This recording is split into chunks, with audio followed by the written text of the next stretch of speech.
As my wife Marcia and I were climbing the corporate ladder, we ran across a book by Robert Kiyosaki called Rich Dad, Poor Dad: What the Rich Teach Their Children That the Poor and Middle Class Don't.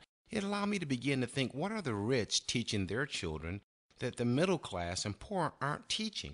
And folks, the first thing it talks about is being rich, the definition of being rich. Robert Kiyosaki says being rich is when your passive income is greater than your living expenses. Now, passive income can be described as the income that you receive from not working your job. Think about that. When the income you receive from not going to work is more than it costs for you to live, that truly puts you in a position to be rich. So let's take a look at the structure of every job. See, every job is structured this way. Whether you have an owner or a CEO or work for the government or maybe a school system, there's someone sitting at the top of that. In corporate America, we know it's the CEO. And under the CEO are always the president. And under the president is the vice presidents. And in that middle section there are the mid-managers and supervisors. But in that large section at the bottom, the people that do all the work, those are the employees and the staff. And we call them slaves. We call them slaves because really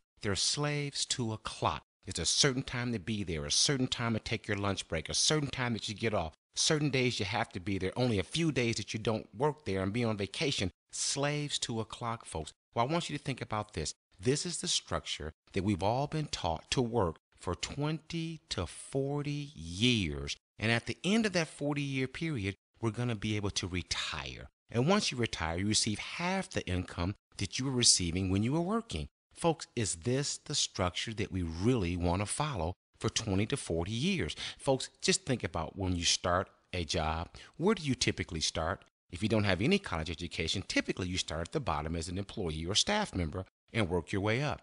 But maybe if you come out of college, you start as a supervisor or a manager and work your way up. Where do you work your way up to? Well, you're working your way up from the bottom to the middle.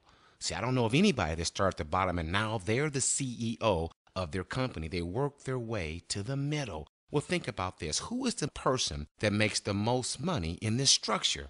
It's the CEO. The CEO makes the most money because the CEO gets paid off of the efforts of other people, other people's effort. You see, that CEO is receiving income from the efforts of everybody else in this structure. What that means is the CEO is the only one that has leverage. And the definition of leverage is working less while earning more. So let's look at the cash flow quadrant created by Robert Kiyosaki. You see, his rich dad told him that every single income producing situation falls in 4 different categories. The first category we're going to talk about is the E quadrant. This means you're an employee. That means someone employs you and you work there for a living. Well, what's wrong with being an employee? Well, there's only one of you and there's only 24 hours in a day. So your income is automatically limited.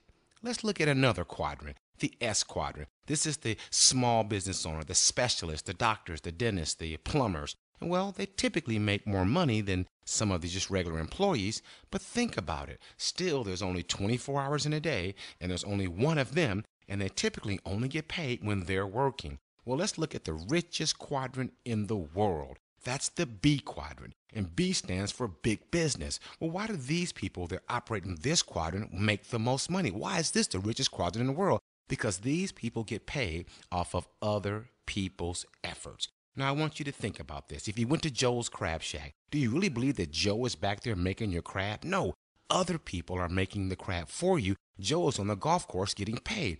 Other people's efforts. And the last quadrant is called the I quadrant. What does I stand for? I stands for investor. Well, what does an investor need? Well, an investor needs money. If you don't have any money, you can't be a very good investor. All we want to do is teach you how to go from the E quadrant to the B quadrant, or perhaps the S quadrant to the B quadrant, which will lead to the I quadrant, and how to do all of that for the price of a cellular phone. You see, folks, why not start at the bottom and work your way up to the top of a structure that just doesn't work for your benefit? Why not start out at the top as the CEO of your own home business enterprise? Remember, you want to obtain leverage, and leverage is working less while earning more. Doesn't that sound good to you?